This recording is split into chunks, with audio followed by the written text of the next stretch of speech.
हरे कृष्णा। राधे राधे दोस्तों, कैसे हैं आप सब लोग। आई होप आप सब लोग अच्छे होंगे, खुश होंगे, मस्त होंगे, स्वस्थ होंगे। और आज का ब्लॉग शुरू हो रहा है सुबह के नाश्ते से। तो आज नाश्ते में बनाया है मैक्रोनी, वो भी मैंने नहीं बनाया, आशू ने बनाया है। आशू ने पहली बार ट्राई किया है तो ठीक है, अच्छी बनी थी। बच्चे हैं, जब बनाना सीखेंगे ना तो एक आध बार थोड़ी कम अच्छी बनेंगी, फिर अच्छी बनने लगेंगी। तो आज मैंने उसी को बोल दिया था कि आज तुम बनाओ। उसने बनाया है। थोड़ी चटपटी कम थी और हम लोगों को थोड़ी चटपटी अच्छी लगती हैं। उसके बाद बाकी का काम किया और काम करने के बाद मैं आ गई थी किचन में मैंने दाल बनाई, चावल बनाए और ये है करेली, जो कि खेतों में पैदा होती हैं और बहुत ही फ़ायदा करती है। ये करू करेला नहीं है, करू करेला बड़ा साइज होता है। ये एक बिल्कुल बच्ची होती है करू करेला की, जो बच्ची होती है बिल्कुल छोटी छोटी होती हैं। इनका साइज बहुत ही छोटा होता है, तो इसको करेली बोलते हैं हमारे यहाँ। आपके यहाँ क्या बोलते हैं मुझे ज़रूर कमेंट में बताइएगा। यहाँ पे दाल मैंने बना ली है, बस तड़का लगाना बाकी है। और चावल भी देखिए दाल पक्के बन के रेडी है, बस इसमें तड़का लगाना है थोड़ा सा। तो अभी मैं तड़का लगा दूंगी। और यहाँ पे आटा लगा लिया था मैंने। एक तरफ चावल पक गए हैं, इनको भी मैं नीचे रख दूंगी। और जो करेली है, करेली का मसाला बनाऊंगी, क्योंकि इसमें ना थोड़ी सी अलग से मसाला पड़ता है।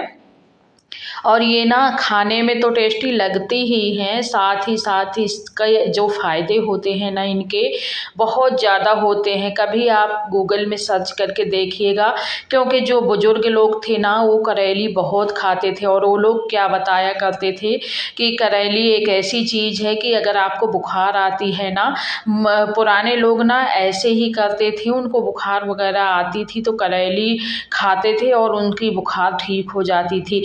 और इसमें बहुत सारे फ़ायदा बताए गए हैं, लेकिन वो तो बुज़ुर्गों की सुनी बातें हैं। आप एक बार गूगल में सर्च करके ज़रूर देखिएगा कि ये करेली कितनी फ़ायदेमंद होती हैं हम लोगों के लिए। और यहाँ पे मैंने डाला है थोड़ा सा धनिया, थोड़ा सा मेथी, थोड़ा सा जीरा, थोड़ा सा सौंफ और 2 से 3 लाल मिर्च डाले हैं, ज़्यादा नहीं डाली, क्योंकि करेली का स्वाद ना एकदम करू करेला की तरह तीखा होता है, करू करू सा। तो उसमें ना ज़्यादा मिर्ची की ज़रूरत नहीं पड़ती है, तो मैंने 2 से 3 मिर्ची ही डाली थी। और यहाँ पे जो भी मसाला मैंने भूंजा था वो सारे मसाले मैंने पीस लिए थे। और यहाँ पे मैंने प्याज के साथ डाल दी थी करेली तेल में। प्याज पहले डाला था और फिर करेली डाली थी। प्याज जैसे सॉफ्ट हो गया था ना, उसके बाद मैंने करेली डाल दी थी। और करेली को अच्छे से भूंज लेना है तेल में। इसको पानी नहीं इसमें डाला जाता है, सिर्फ तेल से ही डालते हैं। और ये देखिए, इस मसाले में ना मैंने अमचूर पाउडर अलग से डाला है। तो नमक और अमचूर पाउडर अलग से डालना है। मेरे पास अमचूर पाउडर रखा था तो मैंने डाल दिया। अगर आपके पास नहीं है अमचूर पाउडर तो आप नींबू का रस भी डाल सकते हैं, वो भी बहुत अच्छी होते हैं। और यहाँ पे देखिए करेली मेरी पक चुकी थी अच्छे से, तो मैंने पकने के बाद ही मसाला डाला है, ताकि वो मसाला जलने ना पाए। और यहाँ पे देखिए मैंने थोड़ी देर के लिए ढक के रख दिया था करेली को। मसाले के बाद 2 से 3 मिनट ढक के रख दिया था धीमी आंच में। और मसाला एकदम पक चुका है, वैसे भुंजा हुआ ही था, लेकिन इसमें और बिल्कुल साथ में हो गया है, करेली के मिक्स हो गया है। तो मैंने निकाल के अलग कढ़ाई में रख लिया था और खाना वगैरह बना के सबको खिला के उसके बाद फिर मैं आ गई थी बालों में तेल लगाने। मैंने एक दिन धुला था, 2 दिन पहले ही बाल धुले थे, लेकिन ऐसे ही मैंने बांध लिया था, ना ही बालों को सुलझाया नहीं था। तो बाल इतने उलझ गए थे कि बिना तेल के वो सुलझते ही नहीं। तो फिर मैंने आज तेल डाला। ये सैटरडे नहीं था तो ट्यूसडे, लेकिन फिर भी मैंने बालों में तेल लगाया और तेल लगाने के बाद कंघी किया तो इतने ज़्यादा बाल टूटे ना मेरे कि मैं आपको बता नहीं सकती, क्योंकि उलझे हुए बाल तो बहुत ज़्यादा टूटते हैं। और आप सब लोगों को पता है, या तो मैं तुरंत बाल धुलने के बाद कंघी कर लेती तो बाल सुलझ जाते, लेकिन जैसे मैंने ऐसे ही रख दिया। उसके बाद हो गई थी शाम, और शाम को मैं ना आंसू का मन था कुछ खाने का, तो फिर मैंने ना आलूओं को काटा, और आलूओं को काटने के बाद मैंने चिप्स की तरह काटा था, फिर लंबे आकार दे दिया था। उसके बाद मैंने आलूओं को तल लिया था और तेज़ आंच में ही तला था। और तलने के बाद देखिए मूंगफली भी निकाल ली थी मैंने तल के, और आलू भी तल के निकाल लिए थे। और मैं इसमें डालूँगी एक सिंपल सा नमक।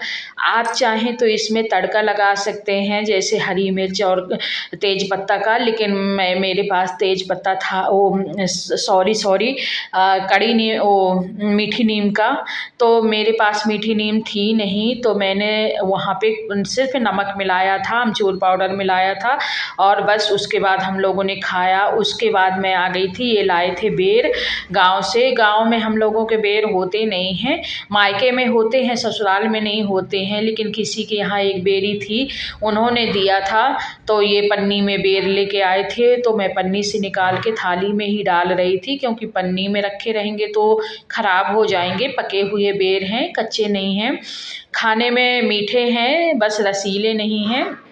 मेरे मायके में जो आते हैं वो बहुत ही रसीले बेर होते हैं, खटमिठे होते हैं, लेकिन ये सिर्फ मीठे से थे और रसा नहीं था, खट्टे नहीं थे, तो मैंने इनको निकाल के साइड में रख दिया है। और खाने में तो अच्छे लगते हैं। और उसके बाद फिर मैं ये एक चीज़ और लाए थे, तो देखिए मैं दिखाती हूँ। ये है जो अरहर होती है ना, तुअर दाल, किसी किसी के यहाँ तुअर दाल बोलते हैं, हमारे यहाँ अरहर की दाल बोलते हैं।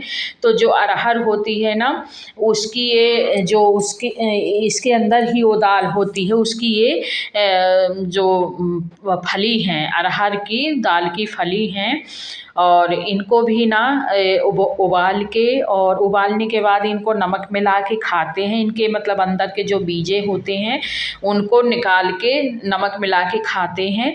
तो मैंने इनको भी पन्नी से निकाला है, देखते हैं कि उबालूंगी, क्योंकि हस्बैंड जी आंसू ये सब चीज़ें खाती नहीं हैं, और हस्बैंड जी का मन होगा तो उबाल दूंगी। और मुझे भी इतना ज़्यादा ये अच्छा नहीं लगता, लेकिन अगर मैं उबालूंगी तो आप लोगों के साथ शेयर ज़रूर करूंगी, और शेयर करने के बाद ये भी बताऊंगी कि ये कैसे लगे। वैसे सबकी अपनी अपनी पसंद होती हैं, किसी को पसंद होता है कुछ, किसी को कुछ पसंद होता है। उसके बाद थोड़े से बर्तन डले थे, तो मैं आ गई थी किचन में, और जो थोड़ी से बर्तन डले थे उनको भी मैंने साफ़ किया, क्योंकि बर्तन अगर सिंक में डले हुए ना तो सिंक की शोभा चली जाती है, इसलिए बर्तन थोड़ी मैं धुलती रहती हूँ। इकट्ठा बर्तन बहुत कम ही मेरे होते हैं। हाँ, कहीं चली गई, बुलौआ करने चली गई या किसी काम में लग गई तो बात अलग है, वरना मैं 2-2 4-4 बर्तन मतलब धुलती ही रहती हूँ, सिंक में एक साथ डाल के नहीं रखती हूँ। सो यहाँ पे देखिए मैंने बर्तन भी हाथों हाथ सब साफ़ कर दिए हैं। और उसके बाद फिर होगी मेरी शाम की दिया बाती।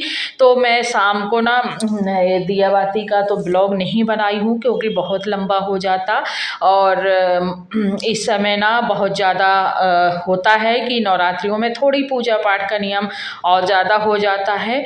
और यहाँ पे इसी तरह आप लोगों से बातें करते करते बर्तन भी मेरे साफ़ हो गए। और बर्तन धुलने के बाद सिंक साफ़ करना बहुत ही ज़रूरी होता है। तो देखिए अब मैं आ गई हूँ रूम में, और रूम में मेरी नज़र पड़ी एकदम से जहाँ साईं बाबा रखे थे, और वहाँ पे मैंने देखा कि थोड़ी सी धूल ज़्यादा दिख रही थी, क्योंकि अभी इस समय ना हवन भी बहुत रोज़ होता ही है, तो धुआं धूल हो ही जाता है बहुत ज़्यादा। तो मैंने देखा, तो मैंने आंसू से कहा, मैंने कहा आंसू तुम इसको मुझे दे दो, साईं बाबा के जो रखे हैं साईं बाबा, तुम इनको दे दो तो मैं इनको पोंछ दूँ। तो देखिए आंसू ने निकाल दिया है, क्योंकि मैं निकालने से डर रही थी, क्योंकि मुझे टेबल में चढ़ना पड़ता फिर निकालती। और ये आप लोगों को पता भी है कि थोड़ी हैवी शरीर होता है ना, जब वेट थोड़ी ज़्यादा होता है ना, तो इस तरह चढ़ने उतरने में बहुत डर लगता है। खैर कोई बात नहीं। तो यहाँ पे मैं ना साईं बाबा को अच्छे से साफ़ कर दूँगी। पहले मैंने सूखी टॉवल से उनकी धूल जितनी थी वो सारी साफ़ की, उसके बाद ना मैं गीले टॉवल से भी इनको साफ़ कर दूँगी, क्योंकि पहले अगर मैं गीले टॉवल से साफ़ करती ना तो वो जो धूल थी ना वो चिपक जाती इनमें, तो फिर और गंदे गंदे से दिखते, इसलिए पहले मैंने ना सूखे कपड़े से साफ़ किया। उसके बाद जैसे इनकी पूरी धूल वूल हट गई, उसके बाद मैं इनको ना गीले कपड़े से साफ़ कर दूँगी।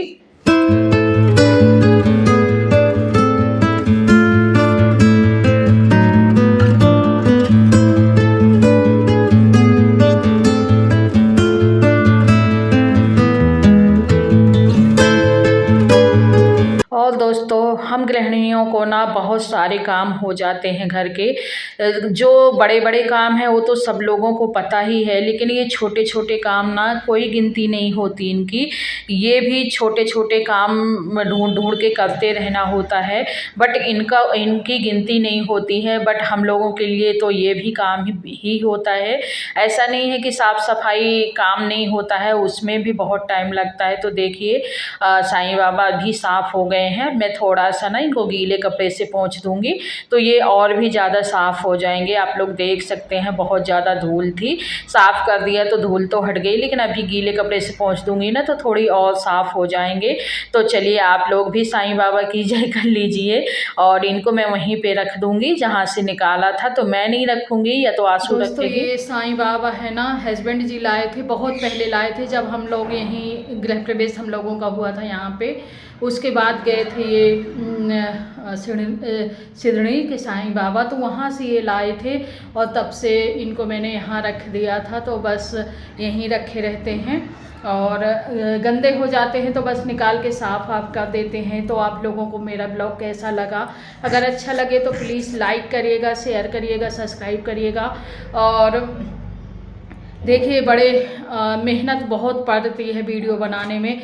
आप लोग 5-10 मिनट का वीडियो देखते हैं, लेकिन इसको बनाने में बहुत टाइम लग जाता है। इधर से उधर कैमरा लगाओ, फ़ोन सेट करो, इधर से उधर फ़ोन सेट करो, बहुत टाइम लग जाता है। तो प्लीज़ हेल्प करिए और सब्सक्राइब करिए और लाइक करिए। और वीडियो को हाइप का ऑप्शन आए तो हाइप भी करिएगा। और चलिए मैं मिलती हूँ आपसे एक और अच्छे से नए ब्लॉग में। और तब तक के लिए जय माता दी, जय भोलेनाथ।